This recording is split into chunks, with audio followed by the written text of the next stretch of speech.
आप 5 मिनट ये साधना करिए बैठ करके कि हम घर से चले, शांति कुंज हम पहुंचे और पहुंच करके हम ऊपर गए। कहाँ गए? जहाँ तो गुरु जी ने 24 लक्ष्य के प्रोषण किए, उस सिद्ध दीपक का हमने नमन किया। क्या नमन करके ही धन्य हो गए? नहीं। उससे जो शक्ति गुरु जी ने पाई है, अपने गुरु से शक्ति पाई है, वही शक्ति पाने में हम भी समर्थ हैं। वो शक्ति हमको भी मिले। ये आपको रोज आपको चक्कर लगाना है सारे शांति कुंज का, और बस ऊपर तक, वहां तक, कहाँ तक? जहां तक हमारे पास आप जाते थे वहां तक आपको लगाना है।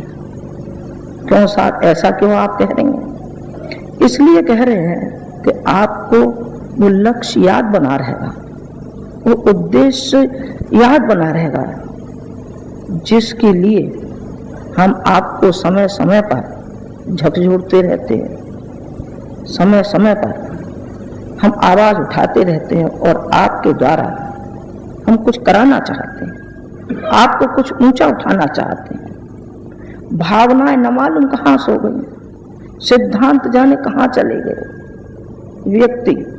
व्यक्ति पाषाण हो गया है, भावहीन हो गया है।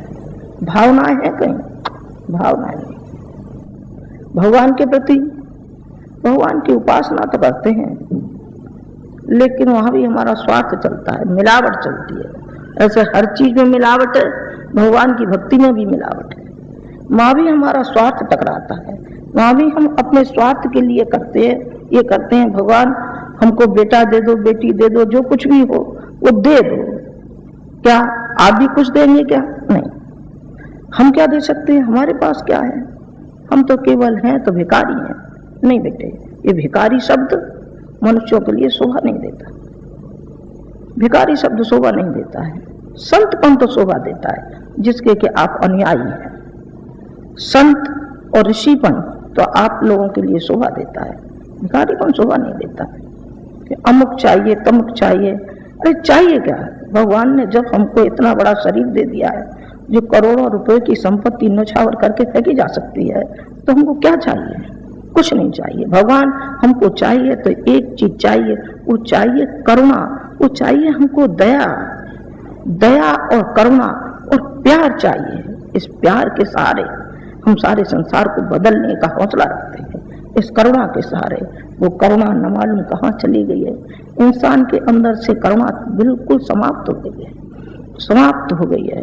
ये किनकी जिम्मेदारी है? इसको कौन पूरा करेगा?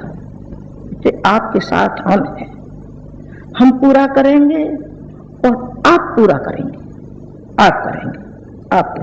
कुरीतियों को कौन हटाएगा? आप हटाएंगे। दहेज के दानव को कौन जलाएगा? आप जलाएंगे।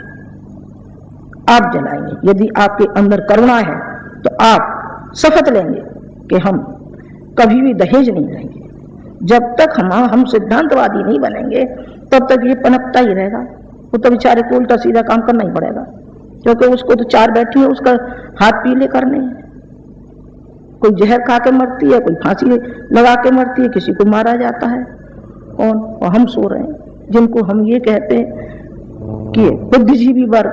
बुद्धिजीवी हैं हम कठोर हैं, हम पाषाण है, जिसके ऊपर कोई असर नहीं पड़ता है।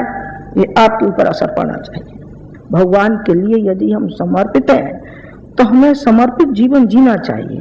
लोक मंगल के लिए, समाज के लिए, राष्ट्र के लिए हमको समर्पण होना चाहिए, समर्पित होना चाहिए।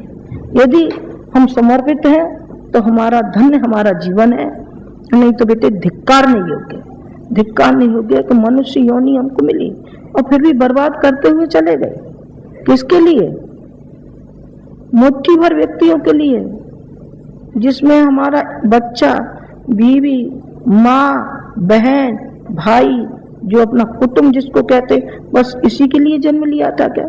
इसके लिए तो कीड़े मकोड़े और पशु योनि, इसको पशु योनि कहते हैं। बेटे आप बुरा मत मानना, बुरा आपको लगता हो तो क्षमा करना, लेकिन ये पशु योनि होती है, जो केवल खुद गर्ज के ही लिए जीना चाहता है, दूसरों के लिए नहीं। जो पीड़ा पतन कहा रहा है और जो के अंधी आंखें पुकार रही हैं, जो चीत्कार हो रहा है, उसको आप नहीं सुन रहे हैं क्या? उसको यदि आप नहीं सुन रहे हैं तो फिर गुरुजी के प्रति आपका क्या समर्पण है? हम ऐसे खिवैया है गुरुजी बेटे, जिस इनकी नाव में जो कोई भी बैठा है, जो कोई भी बैठा है, न तो डूबे है न डूबने दिया।